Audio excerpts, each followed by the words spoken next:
Hi. So for my social justice presentation, I went ahead and chose consent and boundaries as my topic. So the overall question that I had is why is it important for students to learn about consent and boundaries, and how does understanding them help us make better choices and respect the choices of others every day? So the book that I went ahead and selected was Can We Talk About Consent? A book about freedom, choices, and agreement by Justin Hancock. So the book takes a deeper dive into the concepts of consent and explains how consent is more than just a yes or no regarding sex. The book explains how consent is about freedom, choices, and agreements in our everyday lives, and provides examples of how to apply consent and then what consent is. So the book with moderation would be a great resource to pull from to teach students about the importance of understanding how consent is given and how to apply it. So one example from the book is a section on how to apply consent within a group setting and how to make decisions. I also went ahead and added a link with a preview to the book. It only covers the first two chapters of the book, but the main thing that I wanted to point out with this is the table of contents, so that way you can see the other topics that are discussed within it. So for instance, they have a couple of chapters on like how to ask about no consensual greetings, consenting groups, like I mentioned.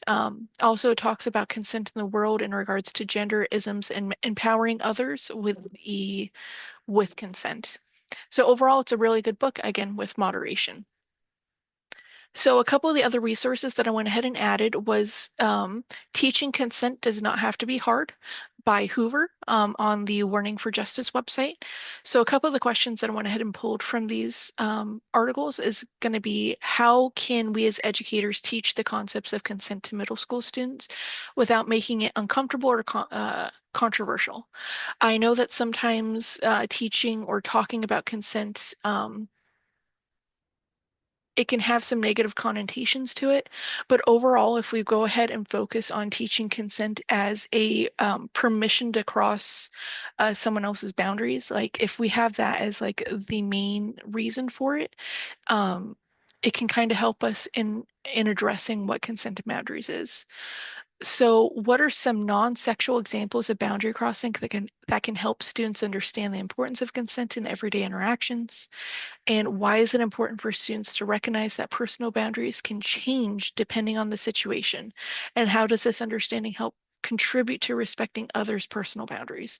So, a lot of these questions and answers are going to be repeated throughout this presentation, um, especially in regards to this, where the main subject is going to be the fact that can be given, but it also can be withdrawn.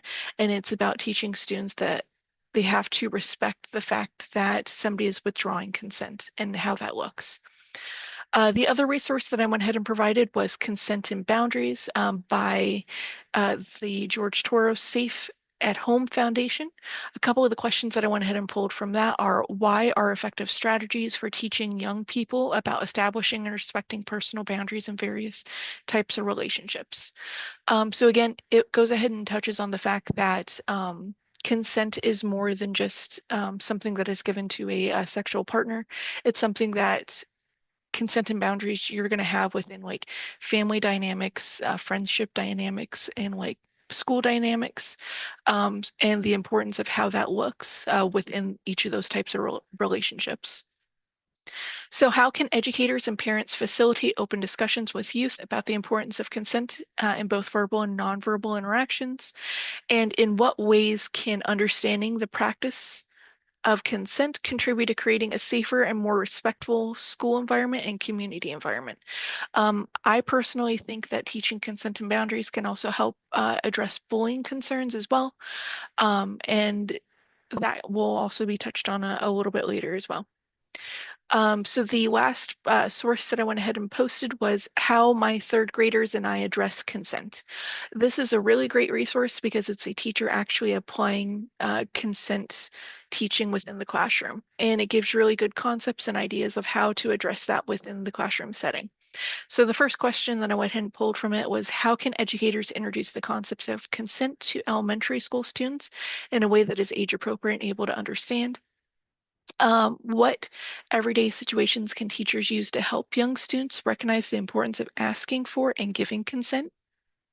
And why is it essential to teaching children, or why is it essential to teach children about personal boundaries and mutual respect from an early age, and how can this foundation impact their future interactions? So I want you to keep this question in mind while I go. I'm going to scroll down to the bottom to go ahead and address a couple of the concerns on why it's important to teach at such a young age. And it's going to be in this additional resources section.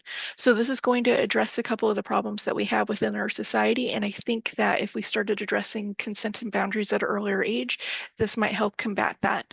So for instance, one statistic from the CDC is at least 1 in 4 girls and 1 in 20 boys in the United States experience sexual abuse.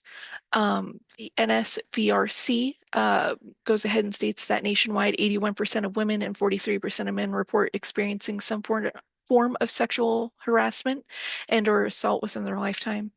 And the MCASA went ahead and did a study that found that students who receive comprehensive sexual education before entering college were significantly less likely to be sexually assaulted while in college. And so I think that a lot of that takes place in teaching kids at a young age on understanding their personal boundaries and what that looks like, and then how to apply that within a communicative situation with others. So a couple of the other resources that I went ahead and posted was that I have 2 videos in regards to consent.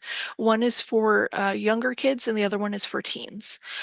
So both videos go ahead and aim on how consent looks like and then how to apply it within certain situations. And again, it's based off of grade level on which one you would rather show within whatever setting that you're teaching. A couple of the other articles that I went ahead and posted was, one is 8 ways to teach kids about consent and healthy boundaries. So this specific article breaks down 8 ways to teach kids about the importance of empowering children with control over their bodies. It also models consent and asking others for permission, and explains the importance of teaching kids consent outside of consent of sex.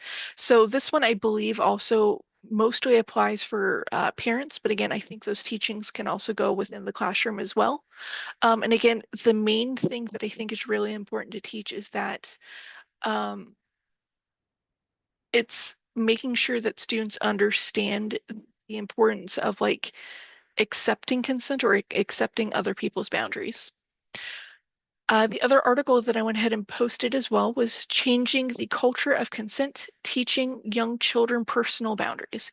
So this study specifically emphasizes that teaching consent to young children regarding non-sexual personal boundaries can establish behaviors that promote respect for others' boundaries. It also suggests that behavioral techniques like behavioral skill training and video modeling can be effective in teaching these skills. So again, it's more than just teaching what consent and boundaries is. It's making sure that there's some type of model to show them how it's applied within their environment as well. And the last article that I went ahead and posted was a podcast. So it's on the Boys Podcast, and the title is Boundaries and Consent. So this podcast specifically, Sarah Casper discusses the importance of teaching boys about consent through everyday interactions. She highlights how activities like roughhousing can serve as practical lessons in understanding respect and personal limits. So this kind of ties into the fact that, like, again, boundaries and consent is more than just sex. It's about how you interact with others within your circle. So again, the more that students learn what they are comfortable and not comfortable with and how to verbalize that, the easier it is for them to be able to address that with others. And again, that can be as simple as, again, when it comes to like roughhousing, explaining what they are comfortable and not comfortable with, and also teaching the other parties on how to accept when somebody is revoking the consent of continually roughhousing. So again, I think it's important for more than just certain topics. And then I also went ahead and added a couple of different lesson plans as well in regards to separate grades. So the first lesson plan I added was grades 1 through 4, teaching kids teaching kids healthy boundaries. So the objective of this lesson is to help students understand and establish healthy boundaries healthy personal boundaries. And it starts with having students define physical and emotional and psychological boundaries and recognizing behaviors that make them uncomfortable. It helps teach them to create strategies on how to respond when boundaries are being crossed. I think this one's really important because I feel like it's the foundations of it. It's teaching students how to look inward and realize what they are comfortable and not comfortable with. So the second lesson is for grade 5 on consent, and the objective of this lesson is to understand the concepts of consent. It teaches students how to identify personal boundaries, how to describe and respect others' personal boundaries, and practice asking for consent. The lesson also includes role-playing activities to help students practice and understand the importance of consent. And lastly, grades 6 through 8, boundaries, privacy, and consent. So the objective of this lesson is to teach students about respecting personal boundaries, understanding privacy, and the importance of consent. It teaches students about respecting physical and emotional boundaries and recognizing that consent can be given and withdrawn at any time. It teaches students how to recognize nonverbal cues and the importance of clear communication. I think all of these lessons are great, and especially considering that they are age appropriate for each grade, and especially considering that they scaffold onto each other as well. Um, Overall, I think teaching consent and boundaries is extremely important. I think it can help mitigate some of the issues that we have later on in life when it comes to being able to properly communicate our own boundaries and what we are okay and not okay with. Either way, thanks for watching my presentation.